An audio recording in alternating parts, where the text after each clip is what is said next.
Now coming to the detailed analysis of this poem, the first verse reads, "Hope is a thing with feathers." Now this is a poem about hope, उम्मीद. कहता है it is a thing with feathers. Feathers means ये वो चीज है जो ऊंची उड़ने वाली है. उसको कहते हैं कि कोई होता लंबी रेस का घोड़ा. उम्मीद एक ऐसी चीज है जो कभी जो है कम नहीं होती. और मतलब अगर अच्छे वक्त में उम्मीद कम भी हो, बुरे वक्त में उम्मीद जो है एक बड़ा ही स्ट्रॉन्ग हेल्प साबित होती है, एक स्ट्रॉन्ग वेपन साबित होता है किसी भी इंसान के लिए उस मुश्किल घड़ी में खड़ा रहने के लिए, उस मुश्किल वक्त से लड़ने के लिए. That perches in the soul. Perches means rest. Hope की दो फीचर्स हैं. एक, it has got feathers. Two, it rests in soul. Which means that it doesn't have, having wings, having feathers is one aspect, then it resting in the soul is another aspect of this hope, and sings the tune without words and never stops at all. And sings the tunes without words.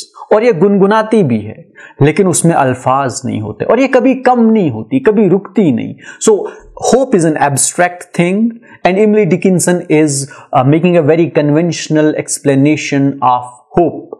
She is also representing it as an abstract thing. She does not say that it is not an abstract thing. She also says it's an abstract thing. So though initially she says that it has feathers, which is metaphorical, the other she says it rests in soul, which is implied that it is abstract, and she sings in tunes without words, again referring it as an abstract object, and it never stops, it never reduces, it never comes to an end.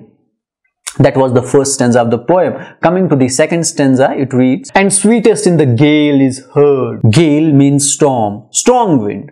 So when do we hear from this hope sweetest, or when we love this hope most? When we are in the most troubled times. जब हम सबसे बड़ी मुश्किल में होते हैं, सबसे बड़े मुश्किल वक्त में होते हैं, तब हमें उम्मीद का सहारा सबसे ज्यादा होता है. And sore must be the storm that could abish the little bird that kept so many warm. और तूफान में, मुश्किल में, that can abish the little bird. Little bird परिंदे का रेफरेंस है जो बहुत तेज उड़ती है, लेकिन तूफान भी, हवा भी इतनी तेज चलती है कि वो भी शर्मा जाती है, वो परिंदा भी शर्मा जाता है, क्योंकि वो पेस नहीं रख पाती उस तूफानी हवा के साथ, उस तेज भागने वाली हवा के साथ. और ऐसा मुश्किल वक्त जब आता है तो तब जो एक चीज सहारा बनती है वो उम्मीद है, वो होप है. That was the second stanza of the poem. Now coming to third stanza, "I have heard it in the chilliest land and on the strangest sea." मैंने सुना है किसको? होप को, उन टून्स को, या मैंने महसूस किया है होप को. कहां पे? In the chilliest land, in those lands, in those parts which are, when she refers to chilliest would mean very difficult times. In the strangest seas, समुद्रों में, ऐसी जगहों पे जहां पे कोई भी नहीं था, कोई सहारा नहीं था, तो एक सहारा जो बन के आया सामने, that was hope. The only hope was hope. Yet never in extremity it asked a crumb of me. और हैरत की बात यह है कि ये एक इंडिपेंडेंट चीज है. Hope is an independent thing. It can support us all time, it can support us in the most difficult times, but I have not seen her ask from me a crumb. Crumb refers to a little piece of a bread. इसने कभी मुझसे कुछ नहीं मांगा, मुझे बहुत support किया. It supported me in a great way, in a great manner, but in return it never asked anything. That was the poem Hope is a Thing with Feathers. Now the theme of this poem is hope. There is no second theme in this poem.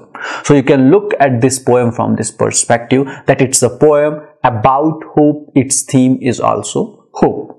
It describes various features of hope, various characteristics of hope, and that is it.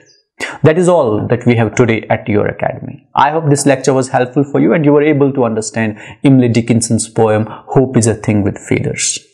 Don't forget to like, share, comment, and subscribe UrAkedmi. For more interesting stuff, keep watching UrAkedmi.